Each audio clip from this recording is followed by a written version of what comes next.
കേരളത്തിലെ പ്രശസ്തനായ ജൈവ കർഷകൻ പയ്യന്നൂർ കണ്ടോത്തെ KBR കണ്ണന്റെ കൃഷിയിടമാണ് ഈ കാണുന്നത്.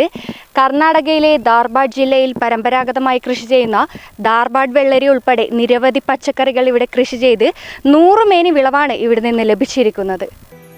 100% ജൈവ രീതിയിൽ മുട്ടോളം ചളിയിൽ നാടൻ കുമ്പളം, കണിവെള്ളരി, ധാർവാട്ട് വെള്ളരി, റെഡ്, യെല്ലോ, ഓറഞ്ച് എന്നീ കളറുകളുള്ള ബത്തേക്ക എന്നിവ 100 മേനിയോടുകൂടി വിളയിച്ചെടുത്തിരിക്കുകയാണിവിടെ. കർണാടകയിലെ ധാർവാഡ് എന്ന ജില്ലയിൽ വർഷങ്ങളായി പാരമ്പര്യമായി കൃഷി ചെയ്തു വരുന്ന നാൻ വെള്ളരിയാണ് ധാർവാഡ് വെള്ളരി. തലശ്ശേരിയിലെ ജൈവ കർഷകനും വക്കീലുമായ ജോർജിൽ നിന്നാണ് വിത്ത് സംഘടിപ്പിച്ചത്. വിത്തുകളെല്ലാം നട്ടപ്പോൾ 20 തൈ മാത്രമാണ് മുളച്ചു വന്നത്. പക്ഷേ അത്ഭുതമെന്തെന്നാൽ 20 തൈയിൽ 1.5 കിലോ തൂക്കം വരുന്ന ഒരടിയിൽ കൂടുതൽ നീളമുള്ള 75ഓളം വെള്ളരിക്ക ഉണ്ടായി.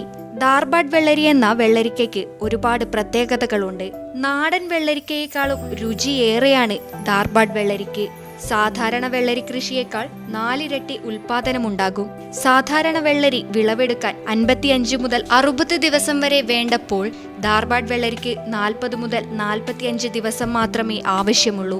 കേരളത്തിലെ പല ജില്ലകളിലായി കാർഷിക ക്ലാസ് എടുക്കാൻ പോകുന്ന KBR കണ്ണൻ 1000 കർഷകർക്കെങ്കിലും ഈ വിത്ത് വിതരണം ചെയ്യാനാണ് ആഗ്രഹിക്കുന്നത്.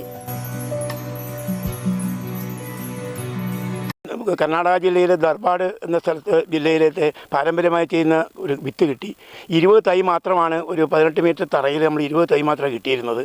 അത് ബാക്കി എന്നിട്ട് മുളക്കാതുകൊണ്ട് 10 തൈ നട്ടു. അങ്ങനെ 20 തൈയിൽ ഏകദേശം 80ഓളം 1.5 കിലോ ഉള്ള ധാർവാഡ് വെള്ളരി ഉണ്ടാവുകയും 1 കിൻഡലിനടുത്ത് വെള്ളരി ഉണ്ടാവുകയും ചെയ്തു. അതിന് ഒരുപാട് പ്രത്യേകതകളുള്ളതായി പിന്നീട് മനസ്സിലാക്കി. സമയക്കുറവ് മൂലം കൃഷിയിലേക്ക് ഇറങ്ങാൻ മടിക്കുന്നവർക്ക് ഒരു പ്രചോദനമാണ് KBR കണ്ണൻ എന്ന ജൈവ കർഷകൻ. കേന്ദ്ര അവാർഡുകൾ ഉൾപ്പെടെ നിരവധി അവാർഡുകൾ കരസ്ഥമാക്കിയ KBR കണ്ണൻ എന്ന ജൈവ പച്ചക്കറി കർഷകൻ പയ്യന്നൂരിന്റെ അഭിമാനം തന്നെയാണ്. ക്യാമറമാൻ പവിത്രൻ കണ്ടോത്തിനൊപ്പം അഞ്ജലി ലക്ഷ്മണൻ, നെറ്റ്വർക്ക് ന്യൂസ്.